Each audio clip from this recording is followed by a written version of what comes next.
జై శ్రీకృష్ణ. చాలామంది విగ్రహాలకు సంబంధించి సందేహాలు అడుగుతూ ఉన్నారు. విగ్రహాలు ఎలాంటివి పెట్టుకోవాలి, పెడితే ఎలాంటి నియమాలు పాటించాలి, నియమాలు లేకుండా ఎలాంటి విగ్రహాలు ఉంచుకోవచ్చు, లేదా నియమాలు స్ట్రిక్ట్గా పాటించాల్సిన విగ్రహాలు ఏమిటి, ఇలాంటివన్నమాట. చాలామంది భక్తితోటి విగ్రహాలు ఏవో ఇంటికి తెచ్చుకొని పూజించడానికి పెట్టుకుంటున్నారు, కానీ రకరకాల సందేహాలతోటి భయపడుతూ ఉన్నారు. ఇవన్నీ మీకు ఇప్పుడు వివరించి ఎక్స్ప్లెయిన్ చేసి చెప్పే ప్రయత్నం చేస్తాను. ఈ గణపతి విగ్రహం చూసారు కదండి, ఇది మాకెవరో గిఫ్ట్గా ఇచ్చారు. ఈ విగ్రహం పైనంతా కూడా ఇలా అందంగా ఉంటుంది, అచ్చంగా గణపతిలాగే ఉంటాడు. లోపల చూసారా అంతా కూడా ఖాళీగా ఉందన్నమాట. అంటే ఇది పాలిరైజ్ అంటున్నారు కదా, దాంతో చేసిన మూర్తి. విగ్రహాల మీద ఇష్టం ఉండి ఇంట్లో పెట్టుకొని ఎక్కువ నియమాలు పాటించలేని వాళ్ళు ఇలాంటి బొమ్మలు చూడముచ్చటగా ఉంటాయి. ఎన్నైనా పెట్టుకోవచ్చు, ఎంత పెద్దయినా పెట్టుకోవచ్చు అండి. ఇది మీకు విగ్రహంలాగా అనిపిస్తుంది. మీకు తోచినంతలో మెడలో ఏమైనా పూసల దండలో గొలుసులో వేసుకోవచ్చు, అలంకారం చేసుకోవచ్చు, కిరీటాలో తలపాగాలో పెట్టుకోవచ్చు, ఒక పూలదండ వేసుకోవచ్చు, మీకు నచ్చినట్లు సేవించవచ్చు. కాకపోతే పసుపులు కుంకాలు అవన్నీ కూడా బొమ్మ మీద పోయకూడదు. పోస్తే అవి మరకలు అవి పోవు. ఇవి బొమ్మల కింద లెక్క, విగ్రహాల కింద లెక్క రావు. అంటే ఇప్పుడు మనం ఫోటోలు పెట్టుకుంటాం కదా, ఫోటోల కింద ఇవి కూడా లెక్క వస్తాయన్నమాట. ఇలాంటివి మీరు మీ ఇష్ట దేవతను ఇలాగా రైసుల్లో చేసినవి పెద్ద సైజ్ అయినా సరే తెచ్చి పెట్టుకోవచ్చు. నియమాలు అవి ఏమీ పాటించక్కర్లేదు. ఫోటోలు పెట్టుకుంటే ఏ నియమాలు ఉంటాయో వీటికి ఇవే నియమాలు ఉంటాయి. ఈ ఫోటోల కింద లెక్క. అలాగే ఈ సీతారాముల వారి దర్బారు చాలా చాలా అద్భుతంగా అందంగా ఉంటుంది. ఇది లోపల పోల్గా కూడా ఏమీ ఉండదండి, కొంచెం బరువు ఉంటుంది. ఇది కూడా పాలిరైజిన్తో చేసిందే. ఇది నాకు ఎవరో కేరళ గురువాయూరు తీర్థయాత్రకు వెళ్ళిన వాళ్ళు మా ఇంటికి గిఫ్ట్గా తీసుకొచ్చి ఇచ్చారు. దీన్ని అలాగే దాచి ఉంచాను నేను. దీనిపైన కవర్ కానీ ఏది ఓపెన్ చేయలేదు. ఇవి చూడముచ్చటగా ఈ కాలంలో వస్తున్నాయండి. చాలా అద్భుతంగా ఆగమం ప్రకారం చేసిన విగ్రహాలు ఉంటాయి. కాకపోతే లోహాలతో కాకుండా పాలిరైజిన్తో చేస్తుందన్నమాట. ఇది మీరు మంచి ధ్యానం కలగడం కోసము, భగవంతుడిని సేవించడానికి ఎదురుగా పెట్టుకొని చూసుకోవడం కోసము, పూజించుకోవడం కోసము తెచ్చుకొని మీ ఇష్టమైన రూపాన్ని, మీ ఇష్టమైన దేవీ దేవతల బొమ్మలు తెచ్చుకొని ఇంట్లో పెట్టుకొని పూజించుకోవచ్చు. వీటిని కూడా విగ్రహంలా కనబడుతూ ఉన్నా విగ్రహం కాదు, బొమ్మ అనే అంటారు. మీరు చక్కగా పెట్టుకొని ఫోటోలు పెట్టుకున్నప్పుడు ఎలా తేలికగా చేసుకుంటారో, తేలిక నియమాలే పాటిస్తారో అలాగే తేలికగానే ఇవి కూడా చేసుకోవచ్చు. మీకు అందంగా ముచ్చటగా ఉంటాయి, విగ్రహాల్లాగా ఉంటాయి, స్ట్రాంగ్గాను ఉంటాయి. కానీ ఫోటోలు కిందకే వస్తాయి. మీకు విగ్రహాలు ఉన్న అనుభూతి అయితే కలుగుతుంది. అభిషేకాలు అవేమీ చేసే పని లేదు. నియమాలు ఎక్కువగా పాటించలేని వాళ్ళకి ఇలాంటివన్నీ బెస్ట్ ఆప్షన్స్ అండి. ఇవన్నీ ఫోటోల కిందకు వస్తాయి. ఈ బొమ్మ చూస్తారా, శ్రీనాథ్జీ ఎంత అందంగా ఉన్నాడు చూడండి, నల్లరాతి విగ్రహం లాగా. వెనక ఇలా ఉంటుంది. ఇలాంటివి ఇప్పుడు వెంకటేశ్వర స్వామి వారివి కూడా వస్తున్నాయి. మనము తిరుపతి వెళ్ళిన వాళ్ళు తెచ్చుకుంటున్నారు. ఇది కూడా అంతే, ఈ పాలిరైజిన్తో చేసిందే. కాస్త స్ట్రాంగ్గా ఉంటుంది, అచ్చంగా విగ్రహంలా దేవుడు ఎదురుగా నిలబడినట్లే ఉంటుంది. కానీ ఫోటోలకు మనము ఏ విధంగా చేస్తామో ఆ విధంగానే చేసుకోవచ్చు. నియమాలు ఏమీ పాటించాల్సిన పని లేదు. ఇది నలుపు రంగులో ఉంది కాబట్టి దీనిపైన రకరకాల కలర్స్ కోటింగులు లేవు కాబట్టి దీనికి అభిషేకం చేసుకున్నా సరే, చేసుకోవాలనిపిస్తే అభిషేకం కూడా చేసుకోవచ్చు, ఏమీ కాదు. అలంకారం చేసుకోవాలన్నా చేసుకోవచ్చు. వస్త్రాలు వేసి లేకపోతే ఆభరణాలు వేసి కిరీటం పెట్టి ఏదైనా చేసుకోవాలి అనిపిస్తే చేసుకోవచ్చు. మనం ముచ్చట అంతే. నియమాలు పెద్దగా పాటించాల్సిన పని లేదు. ఇది కూడా బొమ్మ కిందకు వస్తుంది, ఫోటో కిందకే వస్తుంది తప్ప విగ్రహం కిందకి రాదు. ఆ తర్వాత ఈ విగ్రహం చూసారా, మీరాబాయి అమ్మవారి విగ్రహము. ఇది మార్బల్ పౌడర్తో పోత పోసిన మూర్తి పైన రంగులు వేశారు. అచ్చంగా మూర్తిలాగే ఉంటుంది. ఒక మహిళ మాతృమూర్తి కూర్చొని పాట పాడుతున్నట్లుగానే అత్యంత న్యాచురల్గా ఉంది. చూసారా, కింద ఇలా ఉంటుంది. ఇది మార్బల్ పౌడర్ మిగులుతుంది కదా, ఈ స్టోన్స్ అవి కట్ చేసినప్పుడు ఆ పౌడర్ని చాలా స్మూత్గా చేసి దాంట్లో ఇంకొన్ని మూసలో బొమ్మ తయారవడానికి కావాల్సిన కెమికల్స్ లాంటివి ఏవో కలిపేసేసి ఇట్లాగా పోత పోస్తారన్నమాట. పోత బొమ్మలు పోసి ఆ పైన కలర్ డై వేసేసి చాలా అందంగా తయారు చేస్తారు. ఇది కూడా బొమ్మ కిందకే వస్తుంది. ఇది కింద పడితే పగిలిపోతుంది. ఇలాంటివన్నీ దేవీ దేవతలు, చిన్న చిన్ని వినాయకుడు, చిన్న చిన్ని కృష్ణుడు, అలాగా అన్ని చిన్న చిన్నవి వస్తాయి, పెద్దవి కూడా వస్తాయి. ఇవి మీకు ఏ సైజులో కావాలన్నా కూడా నిర్భయంగా పెట్టుకోవచ్చు. ఇవి కూడా బొమ్మల కిందకే లెక్క. ఫోటోలు ఎలాగో ఇవి కూడా అలాగే. ఇవి ఎంత పెద్దది పెట్టుకున్నా సరే మీరు పూజించుకోవచ్చు. నియమాలు ఏమీ పాటించాల్సిన పని లేదు. ఇది కూడా బొమ్మ కిందకే వస్తుంది లేదా ఫోటో కిందకే వస్తుంది. ఇప్పుడు అసలు విషయానికి వస్తా.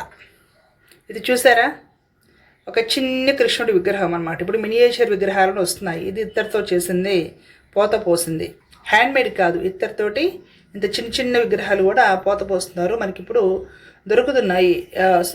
దీంట్లో ఆన్లైన్ షాపింగ్ సైట్స్లో మీరు కొనుక్కోవడానికి దొరుకుతున్నాయి, షాపులో కూడా దొరుకుతున్నాయి. ఇలాంటివి మీకు నచ్చిన దేవీ దేవతలవి చిన్న చిన్నవి పెట్టుకోవచ్చు. చాలా చిన్నవి కాబట్టి అభిషేకం చేసుకోవాలన్నా కూడా ముద్దుగా ఉంటాయి, చూడడానికి చాలా బాగుంటున్నాయి. పాత రోజుల్లో లేవు కానీ ఈ రోజులో దొరుకుతున్నాయి. ఇలాంటివి కూడా మీరు పెట్టుకోవచ్చు. ఇలాంటి చిన్నవి పెట్టుకుంటే నియమాలు కూడా పాటించాల్సిన పర్లేదు, సాధారణ నియమాలే. ఎట్లా మనం ఫోటోలకు చేస్తామో ఆ విధంగానే వీటికి కూడా నియమాలు వర్తిస్తాయి. ఎక్కువ పాటించాల్సిన పర్లేదు. జనరల్గా ఎలాగో ఇవి పెట్టుకున్నా కూడా అలాగే. ఈ విగ్రహం చూసారు కదా, ఇది ఆగమం ప్రకారం చేసిన విగ్రహము. ఇవి పంచలోహాలు రాగిలో దొరుకుతాయి అన్నమాట. ఇవి హ్యాండ్మేడ్. స్పష్టంగా ఇవి చూడడానికి చాలా ప్రస్ఫుటంగా అందంగా ఆగమ శాస్త్రం ప్రకారం చేసి కనపడుతూ ఉంటాయి.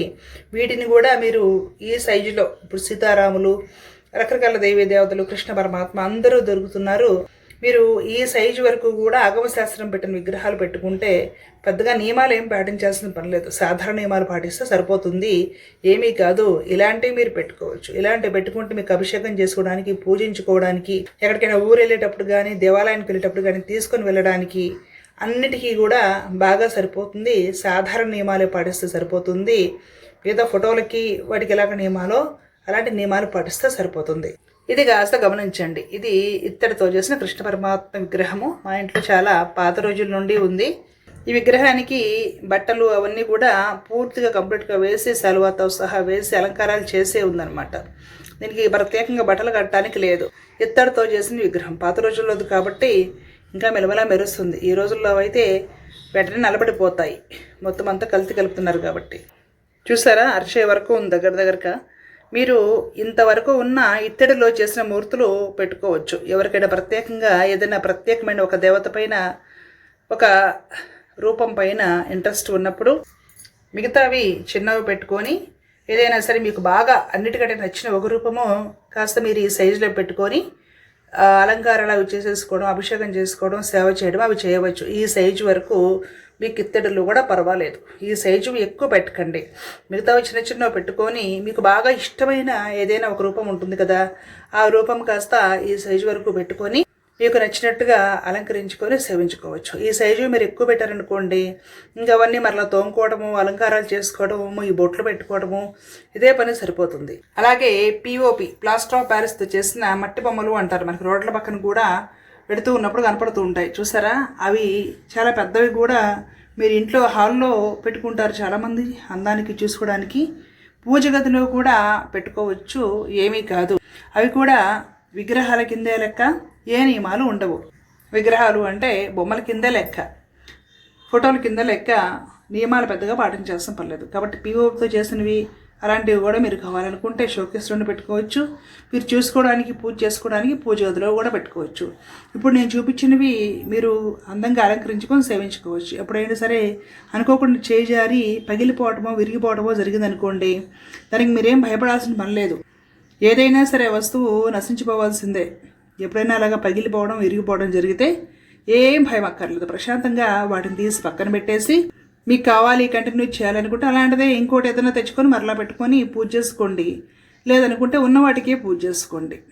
పగిలిపోవడము, విరిగిపోవడము, పాతబడిపోవడము, ఫోటోలు అయితే ఈ ఫ్రేములు అవన్నీ పోవడము చాలా సహజం. అలాంటివి తీసేటప్పుడు భయం అక్కర్లేదు. మామూలుగా తీసి పక్కన పెట్టి అలాంటిది ఇంకోటి పెట్టుకోవడము, ఇంకా మీకు తోచిన రీతిలో చేసుకోవచ్చు. ఇంతవరకు ఎలాంటి భయాలు అవసరం లేదు. ఇప్పుడు ఇంకొక విషయం చెప్తా. ఇక్కడ చూస్తారు కదా, ఇలాగా ఇత్తడిలో కూడా ఆగమం ప్రకారం చేసిన కాస్త పెద్ద సైజు విగ్రహాలు పెడితే మాత్రమే కాస్త నియమాలు అవి ఖచ్చితంగా పాటించాల్సి ఉంటుంది. అంటే నైవేద్యం అది ఏదో అంత పంచదార బెల్లం మొక్క పెడితే సరిపోదు. కాస్త నైవేద్యం అది కూడా గట్టిగా పెట్టాలి, హారతి అది ఇస్తూ ఉండాలి. కాస్త ఆ విగ్రహానికి తగ్గట్టు స్తోత్రాలు అవి కూడా ఇంట్లో కాస్త పారాయణం అవి చేస్తూ ఉండాలి. ఇంట్లో పీరియడ్స్ నియమాలు లాంటివి పాటిస్తూ ఉండాలి. ఈ స్వామిని చూశారు కదా, ఈ స్వామి చాలా ప్రాచీనమైన పంచలోహ మూర్తి, చాలా పెద్ద స్వామి. ఈ సైజులో ఉన్న పంచలోహ విగ్రహాలు ఆల్మోస్ట్ ఇళ్లలో ఉండకుండా ఉంటేనే సరిపోతుంది ఇప్పుడున్న స్పీడ్ రోజుల్లో. మేమంటే పాతకాలం నుండి మవ వేణుగోపాల స్వామి వారి కైంకర్యం చేస్తూ వస్తున్నాం కాబట్టి నియమాలు అవి పాటిస్తూ చేసుకుంటూ వస్తున్నాం. బయటకు వెళ్ళడానికి, ఎక్కువ తిరగడానికి, ఫంక్షన్స్కి వాటికి పిలిచినా కూడా ఇంటికి తాళం పెట్టేసి ఎక్కువ రోజులు వెళ్ళడానికి అవ్వదు నాకు. ఇంకెక్కడికైనా వెళ్ళాల్సి ఉంటే కూడా మా వారో ఎవరో ఒకరు పెడతారు, నేను ఎక్కువ ఇంట్లోనే ఉంటా. ఎప్పుడైనా నేను ఎక్కువ రోజులు బయటకు వెళ్ళానంటే తీర్థయాత్రకు వెళ్తాను. అలా వెళ్ళినప్పుడు ఇంట్లో మామూలుగా సాధారణ సేవ జరుగుతుంది అంతవరకే, కానీ అలా సేవ చేయకుండా ఉండకూడదు. అంటే కొంచెం నియమాలు అవి పాటించాలి. సాంప్రదాయంగా ఒక సాంప్రదాయం ప్రకారము సేవా కైంకర్యాలు చేయాలి, నైవేద్యాలు ఉంచాలి. కాస్త స్ట్రిక్ట్గా నియమాలు పాటించాల్సిందే. మాంసాహారాలు అవేమి కూడా ఇంట్లో వండడం నిషిద్ధము, ఇట్లాంటి నియమాలు ఉంటాయి మరి. కాబట్టి పంచలోహ విగ్రహాలు ఇలా పెద్ద సైజువి ఈ రోజుల్లో తెలిసి తెలియక అయితే ఇళ్లలో పెట్టకండి. ఏదో సోషల్ మీడియాలో చూపించారు అని. పర్టికులర్ సాంప్రదాయాలు దీక్షలు తీసుకొని పాటిస్తూ ఆహార నియమాలు ఇవన్నీ విహార నియమాలు మొత్తం పాటించుకుంటూ ఎవరైతే ఆ ఒక పర్టికులర్ లైన్లో ఒక పర్టికులర్ సాంప్రదాయంలో కొనసాగుతూ ఉంటారో అలాంటి వాళ్ళంటే అది చేస్తూ ఉంటారు కాబట్టి పర్వాలేదు. కానీ జనరల్గా సాధారణంగా అన్ని చేసుకుంటూ ఉండే వాళ్ళు సోషల్ మీడియాలో వీడియోస్ చూసి పెద్ద పెద్దవి కొనేసేసి ఇంట్లో పెట్టారంటే అది చేయలేకపోతే మీకే చాలా ఇబ్బంది అవుతుంది. సాంప్రదాయంలో ఈ విధంగా ఆచార్యులు, ఆళ్వారులు, భక్తులు వీళ్ళకి సంబంధించిన చిన్న చిన్న మూర్తులు కూడా ఉంటాయి. అలాగే బాలగోపాల స్వామి ఉత్తరాదిలో లడ్డు గోపాల్ అని పిలుస్తారు.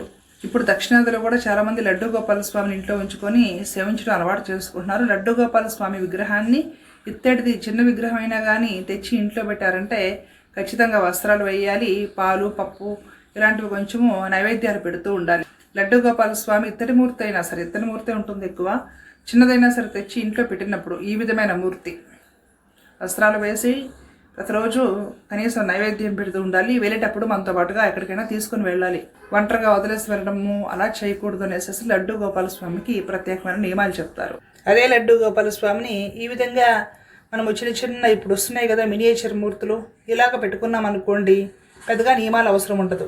ఏదో పండు బెల్లం ముక్క పెట్టినా కూడా సరిపోతుంది. మీకు మంచి అవగాహన వచ్చిందనే భావిస్తున్నాను. తెలిసి తెలియక సోషల్ మీడియాలో చూసి పెద్ద పెద్ద ఇత్తడి విగ్రహాలు లేదంటే ఒక మోస్తరు పంచలోహ విగ్రహాలు కూడా నియమాలు పాటించకుండా స్పెసిఫిక్ సాంప్రదాయాలు లేకుండా, సాంప్రదాయ దీక్షలు లేకుండా పెట్టకండి. ఎందుకంటే అలాంటివి పెట్టినప్పుడు ఇంట్లో ఆహార నియమాలు అవన్నీ కూడా పాటించాల్సి ఉంటుంది.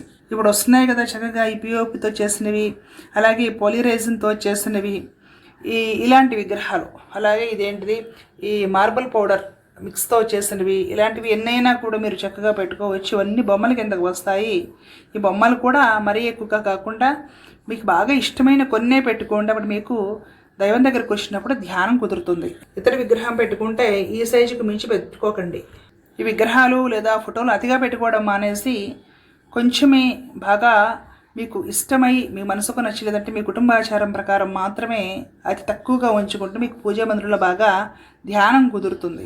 పని తక్కువగా ఉంటుంది. ఈ బాగా బిజీ డేస్లో పూజ గదులు ఎక్కువ ఉంచుకున్నా కూడా అవన్నీ క్లీన్ చేసుకోలేక కడుక్కోలేక ఇబ్బంది పడతారు. టెంప్టేషన్ తోటి కొనుక్కుంటారు, చేయలేక ఇబ్బంది పడతారు. కాబట్టి బాగా తక్కువ ఉండేటి చూసుకోండి. సింపుల్గా అయిపోయే విధానంలో చూసుకోండి. నియమాలు పాటించలేని వాళ్ళు ఇత్తడి విగ్రహాలు కూడా పెద్దవి ఎక్కువగా పెట్టకండి. ఇలాంటి బొమ్మలు పెట్టుకొని మీ కోరిక తీర్చుకోవచ్చు, మీరు పూజ చేసుకోవచ్చు, పూజ మందిరాన్ని అలంకరించుకోవచ్చు. నియమాలు పెద్దగా పాటించాల్సిన పని ఉండదు. మీకు చక్కగా అర్థమైందని భావిస్తున్నాను. వీటిలో ఏమైనా పూజిస్తూ ఉండగా పగిలిపోయినా కూడా ఏ అశుభం కలగదు. వాటిని తీసేసి అలాగా పక్కన పెట్టేసి అలాంటివి ఇంకోటి ఏమైనా తెచ్చుకొని మీకు పెట్టుకోవాలనిపిస్తే పెట్టుకోండి, లేదంటే వదిలేయండి. ఇన్నాళ్ళు చేశాం కదా, ఇప్పుడు పగిలిపోయింది కదా, మరలా చేయకపోతే ఏదైనా అవుతుందా అని ఏమీ అవ్వదు. మీకు మరలా చేయాలని ఉంటే ఇంకోటి తెచ్చిపెట్టుకొని చేయండి. లేదు ఉన్నవే చేస్తామనుకుంటే ఉన్నవే అయినా చేసుకోండి. భయాలు అవసరం లేదు, ఆందోళనలు అవసరం లేదు. ఊరికి పని పెంచుకోకండి, ఊరికి భయాలు పెంచుకోకండి. ప్రశాంతంగా ఉండండి. మీ అందరికీ వీడియో ఉపయోగపడుతుందని భావిస్తున్నాను. అలాగే మీ కామెంట్స్, సందేహాలు దయచేసి కామెంట్ సెక్షన్లో తెలియజేయండి. ధర్మో రక్షిత రక్షిత. కృష్ణ అర్పణం.